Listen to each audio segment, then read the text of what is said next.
Viewers, आज के video में हम कक्षा 10वीं की बुक फर्स्ट फ्लाइट के ऑब्जेक्टिव क्वेश्चन करेंगे और यहाँ से कुल 4 नंबर के ऑब्जेक्टिव क्वेश्चन आएंगे, एक एक नंबर के 4 प्रश्न। तो शुरू करते हैं। क्वेश्चन है, who read the letters sent by Lencho. Lencho ने जो लेटर भेजा था वह किसने पढ़ा? His wife, the post master, the God or his son. तो इसका आंसर आएगा द पोस्ट मास्टर। ठीक है, द पोस्ट मास्टर, क्योंकि पोस्ट मास्टर ने यह लेटर पढ़ा था। इसके बाद अगला है, who is the author of the lesson a letter to God. A letter to God जो आपका लेसन है उसके ऑथर मतलब लेखक कौन है? तो ऑप्शन दे रखा है G.L. फ्लुंट्स, एन फ्रैंक, गैविन मैक्सवेल या एल्विनर एस्ट। तो इसका आंसर है G.L. फ्लुंट्स। ठीक है, G.L. फ्लुंट्स। इसके बाद अगला है, how much money did Lencho want. Lencho को कितना पैसा चाहिए था, कितनी मनी चाहिए थी? 100 पैसो, 50 पैसो, 10 पैसो या फिर 70 पैसो। तो इसका आंसर आएगा 100 पैसो। ठीक है, 100 पैसोस चाहिए थे उसको। इसके बाद अगला चौथा, where was Lencho's house situated. Lencho का घर कहाँ स्थित था? In a city, in the forest, bottom of the hill या टॉप ऑफ ए हिल। ठीक है, तो इसका आंसर आएगा टॉप ऑफ ए हिल, पहाड़ की ऊंचाई पर। इसके बाद है, व्हाट डिस्ट्रॉयड लेंचोस फील्ड। लेंचो का फील्ड जो था, उसका जो खेत था, वह किसने डिस्ट्रॉय कर दिया था? लोक्यूट्स, हेलस्टोन, लीव्स या सॉल्ट। तो इसका आंसर आएगा हेलस्टोन्स। ठीक है, हेलस्टोन्स से उसका जो फील्ड था वो डिस्ट्रॉय हो गया था। इसके बाद अगला है, Lencho wrote a letter to. लेंचो ने लेटर किसे लिखा था? His friend, God, the post master or his father. तो इनमें से उसने लेटर लिखा था गॉड को, भगवान को लेटर लिखा था उसने। इसके बाद अगला, who is the poet of the poem dust of snow. Dust of snow poem के पोइट मतलब कवि कौन है? तो इसका आंसर आएगा रॉबर्ट फ्रॉस्ट। Robert Frost. इसके बाद अगला है, what did the cow shake on the poet. What did cow shake on the poet. तो इसका आंसर होगा डस्ट ऑफ स्नो। ठीक है, डस्ट ऑफ स्नो। इसके बाद अगला है, the dust of snow affected the poet by. तो डस्ट ऑफ स्नो पोइट को किस प्रकार से अफेक्ट कर रही थी? Making him superior, making him energetic or changing his mood or none of this. तो इसका आंसर आएगा चेंजिंग हिज मूड, उसका जो मूड चेंज करके। इसके बाद अगला है, who has written the poem fire and ice. ये पोयम किसने लिखी है? Fire and ice. तो इसका आंसर भी रॉबर्ट फ्रॉस्ट। ये पोयम भी रॉबर्ट फ्रॉस्ट की लिखी हुई है। इसके बाद अगला है, what does ice symbolise in the poem fire and ice. Fire and ice जो पोयम है, इसमें आइस किसका प्रतीक है? तो इसका आंसर आएगा हैट्रेड, मतलब घृणा का प्रतीक है। इसके बाद अगला है, what does fire symbolise in the poem fire and ice. Fire and ice poem में फायर किसका प्रतीक है? तो इसका आंसर आएगा डिसायर, DESIRE, डिसायर इसका प्रतीक है। According to Nelson Mandela, what is courage. Nelson Mandela के अनुसार करेज मतलब उत्साह क्या है? तो इसका आंसर आएगा ट्रिम्फ ओवर फियर, डर के ऊपर जो जीत है वही करेज होता है। इसके बाद अगला है, according to Nelson Mandela, what is country's greatest wealth. According to Nelson Mandela, what is country's greatest wealth. तो इसका ऑप्शन है its mineral, its people, its tradition or its forest. तो इसका आंसर होगा इट्स पीपुल, जो वहां के लोग हैं वही उसके वेल्थ होते हैं। इसके बाद अगला है, according to Mandela, what comes naturally to heart.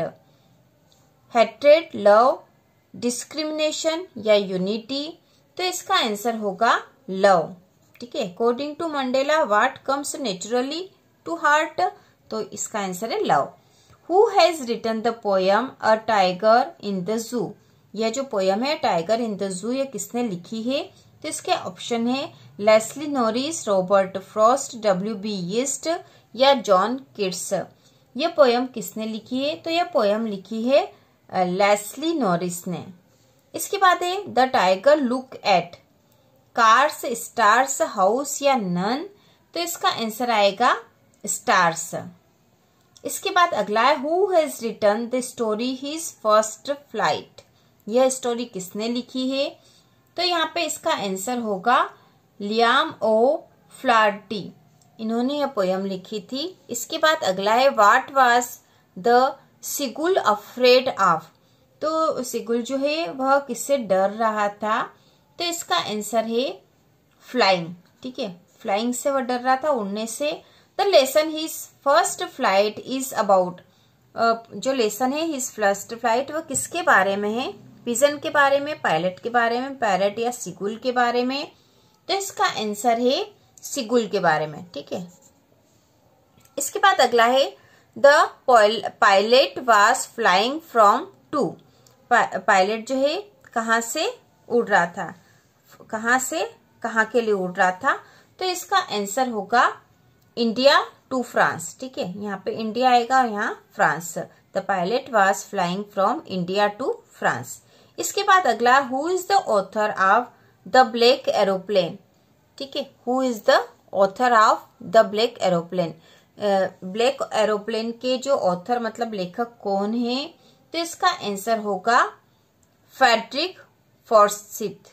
ठीक है, फ्रेडरिक फॉर्सिथ जो है इसके लेखक हैं। इसके बाद अगला है what was the name of the plane flown by pilot. Pilot जो प्लेन उड़ा रहा था उसका नाम क्या है? तो इसका आंसर है डेकोटा। ठीक है, यह प्लेन उड़ा रहे थे पायलट। इसके बाद अगला है who has written how to tell wild animal. तो how to tell wild animal ये किसने लिखा है? तो इसका आएगा आंसर कैरोलिन वेल्स। ठीक है, कैरोलिन वेल्स। अगला है which animal look like a lizard. एक लिजार्ड की तरह कौन सा एनिमल दिखता है? तो इसका आंसर होगा कैमलियन। ठीक है, लिजार्ड की तरह दिखता है। इसके बाद अगला है विच एनिमल हक्स यू। कौन सा एनिमल आपको हक करता है, पकड़ लेता है? तो इसका आंसर है बियर, मतलब भालू। Who has composed the ball poem. तो ये पोयम किसने लिखी है? तो इसका आंसर है जॉन बैरीमैन, इन्होंने ये पोयम लिखी है। इसके बाद है what was the boy playing with. लड़का किसके साथ खेल रहा था? तो इसका आंसर है अ बॉल, बॉल के साथ खेल रहा था। Where does the ball go. Ball कहाँ चली गई थी? तो इसका आंसर है इन वाटर, पानी में चली गई थी। इसके बाद है which of this is Ann's long waited friend. इनमें से एन का लंबे समय से इंतजार जो कर रही थी वह उसका फ्रेंड कौन था? तो इसका आंसर है हर डायरी। ठीक है, उसकी जो डायरी थी वही उसकी फ्रेंड थी। Which of this names did Anne give to her diary. Anne ने अपनी डायरी को क्या नाम दिया था? तो इसका आंसर है किट्टी। ठीक है, किट्टी नाम दिया था। Anne decided to write a diary because. Anne ने डिसाइड करा था डायरी लिखने का, क्यों? क्योंकि she had no close friend, उसका कोई करीबी दोस्त नहीं था, इसलिए वो डायरी लिख रही थी। इसके बाद अगला है what was Margot Franks birthday gift. तो उसका बर्थडे गिफ्ट क्या था? तो इसका आंसर है अ डायरी। ठीक है, एक डायरी जो थी वह मार्गोट फ्रैंक के बर्थडे गिफ्ट था। The poem Amanda is composed bye. वह जो पोयम है अमांडा, यह किसके द्वारा कंपोज की गई है?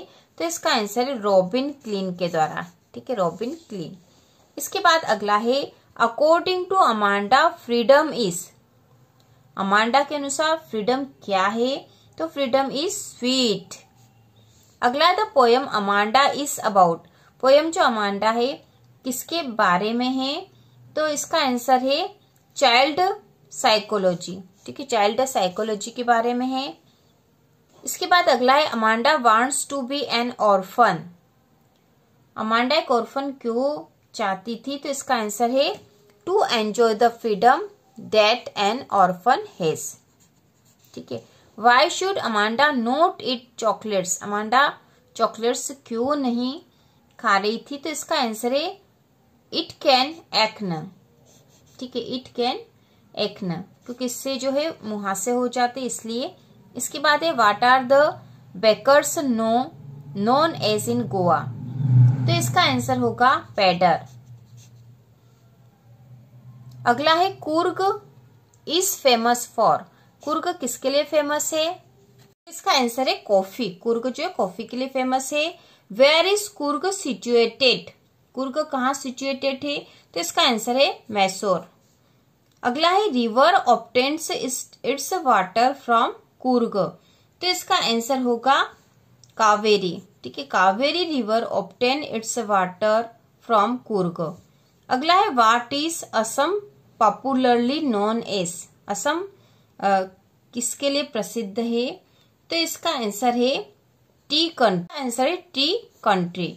इसके बाद है what rushes to meet the trees, what rushes to meet the trees, तो इसका आंसर होगा वाइंड। अगला है the pieces of the moon can be seen in the crown of which tree, तो इसका आंसर है ओक ट्री। तो इस प्रकार से हमने इंग्लिश के इम्पोर्टेंट ऑब्जेक्टिव क्वेश्चन देख लिए हैं। यहाँ से 4 नंबर के क्वेश्चन आपके एग्जाम में आने की पूरी संभावना है। तो इसी प्रकार के और वीडियो देखने के लिए कक्षा 10वीं की संपूर्ण तैयारी के लिए चैनल को सब्सक्राइब कीजिए।